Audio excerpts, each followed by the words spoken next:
Hari ini Intan mau membuat video tentang pergantian dinasti-dinasti di Tiongkok. Kisah 5000 tahun Intan rangkum di video ini.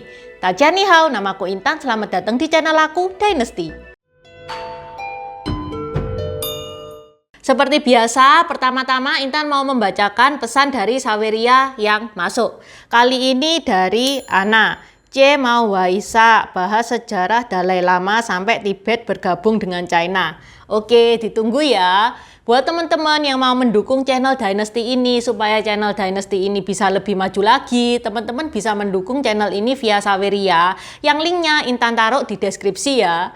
Dukungan sekecil apapun itu berarti banget buat Intan, dan di Saweria itu teman-teman bisa nulis pesan-pesan berupa request video kayak Ana tadi, atau berupa dukungan juga boleh, atau pertanyaan yang nantinya semua pesan yang masuk via Saweria Intan bacakan di video berikutnya. Oke, let's start. Jadi kenapa sih kok Intan bahas lagi pergantian dinasti di China? Soalnya guys, akhir-akhir ini tuh Intan mendapat lonjakan subscriber sama viewer yang tuh cukup tajam. Intan terima kasih sama teman-teman yang sudah nonton video-videonya Intan. Ada komen yang masuk untuk nyaranin Intan membahas pergantian dinasti di China dalam satu video. Dan menurut Intan ini ide yang bagus. Memang sih Intan pernah bahas pergantian dinasti di China itu berupa playlist, tapi di playlist itu ada 13 video, satu dinasti, satu video sendiri. Kalau teman-teman itu bener-bener nol potul, nggak ngerti tentang sejarahnya Tiongkok, kalau disuruh langsung nonton 13 video, kok kayaknya bakal jenuh. Jadi makanya Intan presskan lagi di video ini, Intan bahas semua dinasti di China dalam satu video. Dan tentu saja karena ini cuman rangkuman 5000 tahun dalam satu video, jadi Intan tidak bisa terlalu lengkap di video ini. Kalau teman-teman mau tahu lebih detailnya bagaimana dinasti itu bangkitnya kayak gimana, runtuhnya kayak gimana, prestasinya kayak gimana, teman-teman bisa klik playlist di atas. Dan di deskripsi juga sudah Intan taruh. Pokoknya di sini Intan menitik beratkan pada pergantian dinasti ke dinastinya. Jadi habis dinasti A, B, C, D sampai menjadi republik. Video ini adalah video basic dari video-video Intan berikutnya. Bukan cuma video Intan berikutnya. Kalau teman-teman suka dengan film-film sejarahnya Tiongkok, pasti video yang Intan bawakan sekarang itu berguna banget buat teman-teman untuk lebih memahami film yang bakal teman-teman tonton. Berawal dari tahun 3000 sebelum Masehi, Tiongkok dikelilingi oleh dua sungai, yaitu Sungai Kuning dan Sungai Yangtze. Dua sungai kuning itu sering menyebabkan banjir sehingga banyak warga yang tewas. Lalu muncullah tokoh bernama Yu. Yu membangun bendungan sehingga mengatasi banjir. Rakyat sangat bersyukur, dia memuja-muja Yu dan mengangkat Yu menjadi raja mereka. Sehingga Yu mendirikan dinasti pertama di Tiongkok, yaitu dinasti Xia, dan dia adalah raja pertama di dinasti Xia. Di tahun 1600 sebelum Masehi, dinasti Xia digulingkan oleh Raja Tang dari negara Shang. Di dinasti Shang ini guys, para sejarawan itu banyak menemukan bukti-bukti historis. Tapi di dinasti Xia itu tidak ada bukti historis sama sekali. Jadi ada spekulasi yang mengatakan bahwa dinasti Xia itu cuma mitos, dinasti Shang adalah dinasti pertama di Tiongkok. Ada juga spekulasi yang mengatakan bahwa dinasti Shang ini kan rajanya kejem banget tuh. Itu ngebakarin bukti-bukti historis dinasti Xia sampai dinasti Xia itu tidak ada bukti historis sama sekali. Dinasti Shang berdiri sampai 1046 sebelum Masehi sampai akhirnya digulingkan oleh dinasti Zhou, dinasti ketiga di Tiongkok. Dinasti Zhou adalah dinasti terlama di Tiongkok karena dia berdiri 800 tahun. Di akhir pemerintahan dinasti Zhou itu banyak negara yang melepaskan diri dari dinasti Zhou. Dia kepingin menjadi negara yang independen. Sehingga petanya seperti ini nih. Dinasti Zhou itu wilayahnya jadi kecil banget, banyak negara-negara independen. Sehingga sejarawan menganggap era ini sudah nggak layak kalau dinamakan dinasti Zhou, itu nggak layak di Era ini dinamakan era musim semi dan musim gugur. Di era ini negara-negara itu saling berperang, saling menguasai. Sampai akhirnya pada tahun 475 sebelum Masehi, hanya tersisa 7 negara yang terkuat, yaitu negara Qin, Zhou, Wei, Han, Chu, Yan, dan Qi. Era 7 negara ini dinamakan periode masa berperang atau warring state period.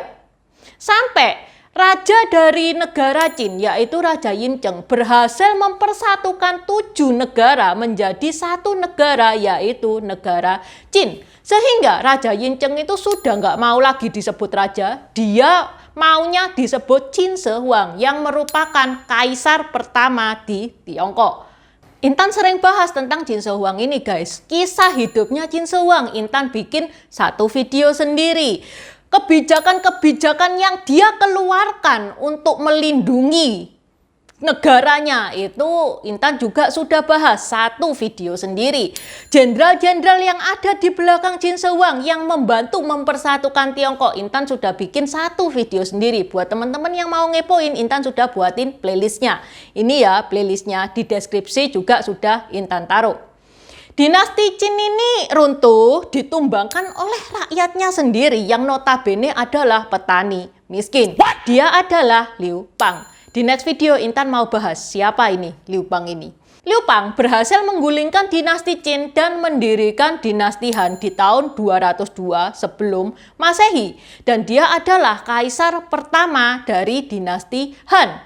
Dinasti Han adalah dinasti di mana rakyat itu sejahtera, negara kaya raya. Sampai sejarawan menamakan bahwa dinasti Han ini adalah masa keemasan Tiongkok yang pertama. Padahal yang mendirikan negara Han ini ya petani miskin loh guys. Pokoknya teman-teman harus nonton video Intan berikutnya, oke? Runtuhnya dinasti Han ini epic banget.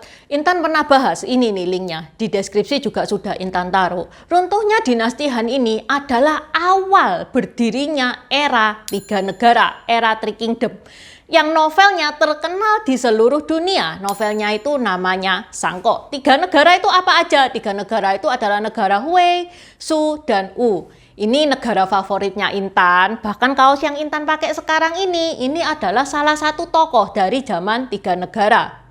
Sampai akhirnya Semayan dari negara Wei itu berhasil mempersatukan lagi Tiongkok menjadi satu negara, dan Semayan mendirikan dinasti yaitu dinasti Qin di tahun 266. Tapi itu pun tidak berlangsung terlalu lama karena di tahun 420 Tiongkok itu terpecah lagi menjadi 2 bagian, yaitu dinasti utara dan dinasti selatan. Sampai di tahun 581 Yang Qian itu berhasil mempersatukan lagi Tiongkok menjadi satu negara yang besar, yaitu dinasti Sui. Dinasti Sui berdiri selama 37 tahun sampai akhirnya jenderalnya sendiri yaitu Li Yuan menggulingkan dinasti Sui dan mendirikan dinasti Tang. Dinasti Tang adalah masa keemasan Tiongkok yang kedua, di mana negaranya itu kaya, rakyatnya makmur, Tiongkok maju, relasinya itu terbuka dengan bangsa lain, sampai ada perdagangan dengan bangsa Eropa. Di tahun 690 itu sempat permaisurinya itu memberontak dan mendirikan dinastinya sendiri, yaitu dinasti Zhou. Permaisurinya namanya siapa? Dia adalah Wu Zetian, kaisar pertama dan satu-satunya kaisar wanita di Tiongkok. Intan juga pernah bahas tentang Wu Zetian itu. Ini nih linknya, di deskripsi juga sudah Intan taruh. Tapi itu pun nggak berlangsung lama karena di tahun 705 dinasti Zhou itu sudah dibalikkan lagi menjadi dinasti Tang. Dinasti Tang runtuh digulingkan oleh jenderalnya sendiri yaitu Jenderal Zhuwen setelah dia membunuh kaisar terakhir dari dinasti Tang yaitu Kaisar Ai. Zhuwen kemudian mendirikan dinasti Liang. Sama sejarawan guys, setelah dinasti Tang itu dinamakan era 5 dinasti 10 kerajaan. Kenapa? Karena dalam 53 tahun itu terjadi pergantian 5 dinasti. Jadi karena dinastinya singkat-singkat, ya udah sama sejarawan itu diringkes jadi 5 dinasti 10 kerajaan. 5 5 dinasti itu dinasti apa aja? Dinasti Liang Akhir yang dinastinya Chuwen itu tadi, dinasti Tang Akhir, dinasti Qin Akhir, dinasti Han Akhir, sama dinasti Zhou Akhir. Kenapa dikasih akhir? Soalnya sebelumnya juga ada dinasti dengan nama itu. Jadi untuk membedakan dinasti ini dan dinasti sebelumnya. Hingga pada tahun 960, Cao Guangyin, seorang jenderal dari dinasti Zhou Akhir, melakukan kudeta. Beliau berhasil menggulingkan dinasti Zhou Akhir dan mendirikan dinasti Song. Dinasti Song berdiri selama 319 tahun sampai akhirnya di tahun 1279 bangsa Mongol, suku luar, berhasil menguasai Tiongkok dan mendirikan dinasti Yuan. Dan untuk pertama kalinya Tiongkok dipimpin oleh pemimpin yang bukan berasal dari suku Han tapi suku Mongol. Kepemimpinan dinasti Yuan ini nggak sampai 100 tahun karena di tahun 1368 terjadi pemberontakan oleh rakyat. Kepala pemberontakan adalah Zhu Yuanzhang. Zhu Yuanzhang berhasil menggulingkan dinasti Yuan dan dia mendirikan dinasti baru yaitu dinasti Ming. Dinasti Ming berdiri selama 275 tahun sampai akhirnya di akhir-akhir pemerintahan masyarakat itu gerah banget karena pemerintah tidak mampu menangani persoalan-persoalan yang timbul di negaranya sehingga terjadilah pemberontakan. Pemberontakan terbesar adalah pemberontakan dari Li Zhezheng. Pemberontakan Li Zhezheng ini dia berhasil menguasai satu persatu kota di dinasti Ming. Sehingga kaisar terakhir dari dinasti Ming, Kaisar Chongzhen, dia itu sudah merasa hopeless dan membunuh seluruh keluarganya, kemudian dia sendiri bunuh diri.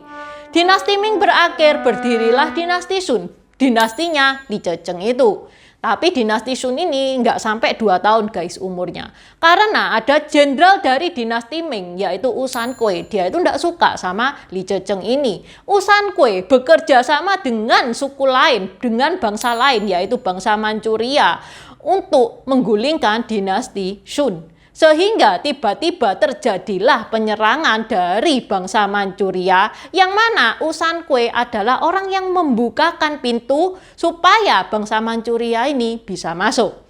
Dinasti Sun runtuh, berdirilah dinasti Qing. Dan untuk kedua kalinya Tiongkok dipimpin oleh pemimpin yang bukan berasal dari suku Han, kali ini dari suku Manchuria. Dinasti Qing ini guys, itu awal-awal memimpin, dia bisa memimpin dengan bagus. Tapi akhirnya itu berantakan, sampai ada tokoh yang bernama Sun Yat-sen. Dia itu gerah dengan negaranya yang dipimpin secara monarki, dia kepingin punya negara yang republik seperti negara-negara yang lain. Sun Yat-sen itu berjuang keras sehingga impiannya itu menjadi kenyataan. Di tahun 1912,